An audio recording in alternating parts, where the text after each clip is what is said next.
Good afternoon, I'm Steve Hensley. First at 4, on and off snow is expected for the next few hours, but will it amount to much? Many counties remain under a winter weather advisory. Meteorologist Evan Hatter has the latest on this severe weather alert day. Evan? That's right, Steve. Good afternoon. I will say that most areas are not seeing a ton of snow. This winter weather advisory, is mainly for travel impacts more than accumulation of snow, and that's just because of when the snow is hitting and how much you can see at one time. The winter weather advisory is mainly for areas along and south of the Mountain Parkway this afternoon and runs through early tomorrow morning. The idea here is not so much the particularly heavy snowfall, it's that when it's hitting. High knob camera UVA-wise sitting at 27 right now. Snow is falling there. Out front here at WYMT, snow is falling, but you notice it's not quite sticking to the ground. Temperatures right around or just below freezing for most.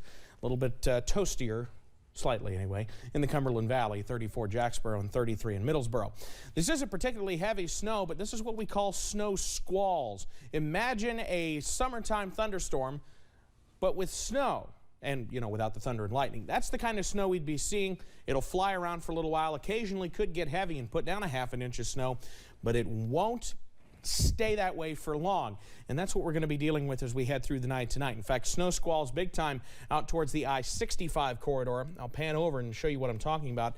Just east of that area between Louisville and Bowling Green. That's headed in our direction and might impact some of our western counties as we head through the evening hours. So if you don't have it already, go ahead and download that WYMT weather app. It's up in the upper right-hand corner of your screen, and you're definitely going to want to keep an eye on that because not only are we going to be dealing with the snow, we're also going to be dealing with the bitter cold temperatures. Many of us wake up in the morning near the single digits. I'll have the latest on just how much of that snow we could see and where it's falling in just a little bit. Steve? All right, Evan, thank you.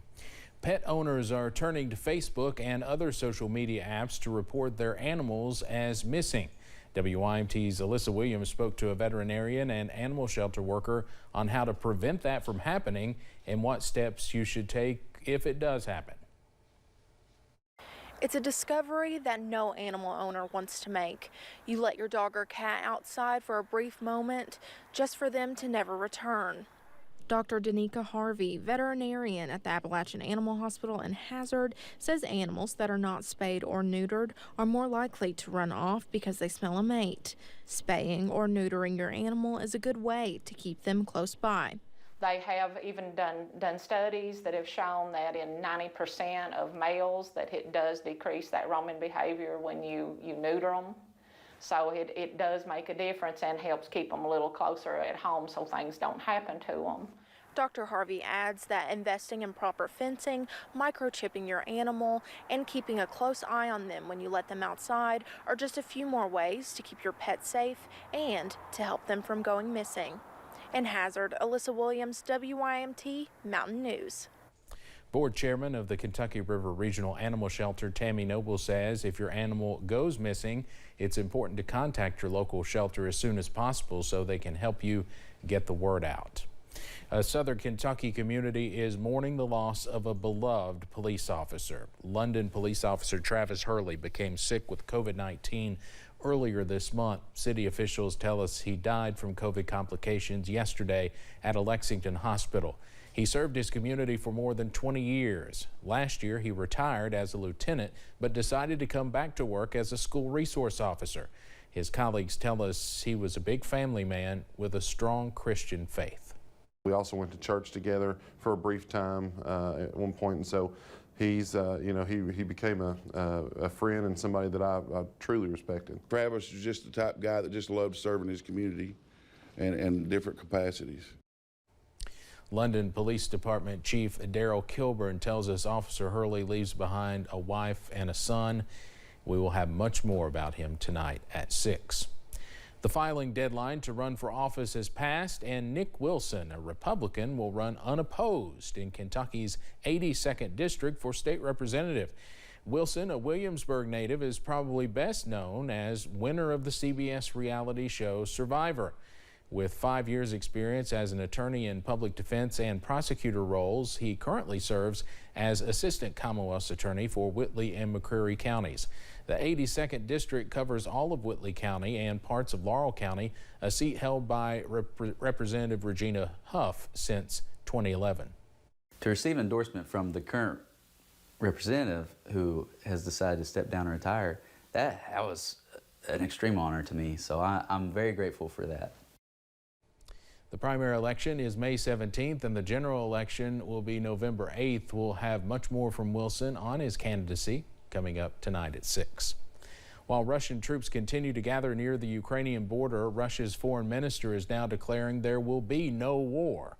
In a call last night with the president of Ukraine, President Biden reaffirmed America's readiness to respond decisively if Russia does invade. But a source tells CBS News that in that phone call, Ukraine's president asked the U.S. to tone down its rhetoric about an imminent invasion. The Ukrainian government has consistently been urging calm because it knows that panic would be destabilizing. The world has reached a key milestone in the fight against COVID-19 as officials watch the emergence of a so-called stealth Omicron strain. And there's promising new data about Merck's pill to fight the virus. CBS's Danya Backus reports from Los Angeles. Public health experts are keeping a close eye on a new version of the Omicron variant currently driving outbreaks in the UK. We have not seen data that this is a more pathogenic or more virulent variant. And so I think the key here, we need to be able to watch it. It's really important to monitor what's happening. In LA County, hospitalizations fueled by the Omicron variant appear to be easing, but hospitalizations and deaths remain high across Southern California.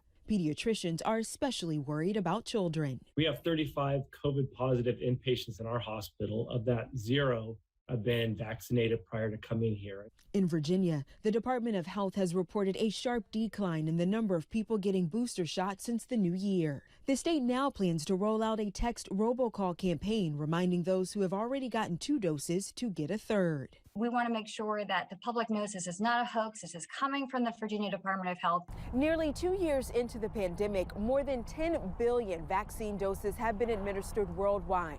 But experts warn the crisis will not end without global vaccine equity. Vaccines remain our single most powerful tool. This week, the U.S. hit a key milestone of 400 million vaccines donated to more than 100 countries. 400 million doses shipped for free with no strings attached. Meanwhile, Merck's COVID-19 pill is showing new promise against the primary variant circulating globally. On Friday, the drug maker revealed 6 lab studies showed the drug, which has already been authorized for use in the U.S., has consistent antiviral activity against Omicron. Danya Backus, CBS News, Los Angeles. President Biden's vaccine mandate for healthcare workers is now in effect in more than 24 states, which did not challenge the measure. Researchers in England say there's new evidence that an artificial pancreas helps to better control blood sugar levels in young children with type 1 diabetes. Current treatment requires parents to manually adjust insulin levels, but the wearable technology replaces the constant poking and prodding. Cambridge researchers tested their technology on children ages 2 to 7 and found blood sugar levels were stable for longer periods. Automatically calculates how much insulin should be given to get the glucose levels to the healthy range, and it then tells the insulin pump how much insulin to give. Researchers say the artificial pancreas still requires parents to manually input insulin doses at mealtime, but they are working to change that in the future. Cornelia Smith and Justin Johnson appeared in a Memphis, Tennessee courtroom today. They face multiple charges for the shooting death of rap singer young Dolph, whose real name is Adolph Robert Thornton Jr. Authorities say they pulled up to a cookie shop on November 17, 2021 and opened fire. Johnson went on the run after the shooting and was captured in Indiana earlier this month. Johnson had previously been arrested for a 2017 triple shooting in Memphis. Tesla's Cybertruck is delayed again. During a Wednesday call, CEO Elon Musk told investors the pickup won't be ready until 2023, 2 years after it was promised. Musk said the main issue is new technology and finding a price people are willing to pay for it. When the truck was announced in 2019, it had a starting price of $39,900. After the announcement, the price of Tesla stock fell 11% on Thursday. Let's head over to Wall Street now on this Friday, and some good news to end the week. The Dow closes up more than 564 points. We'll have more financial news in our next half hour. Straight ahead here on First and 4, doctors and the CDC are sharing tips on how to avoid getting frostbite as winter takes hold on much of the country. And snow may be ending soon, but cold air will remain through the evening and into tomorrow. I'll have the latest on how low we go just ahead.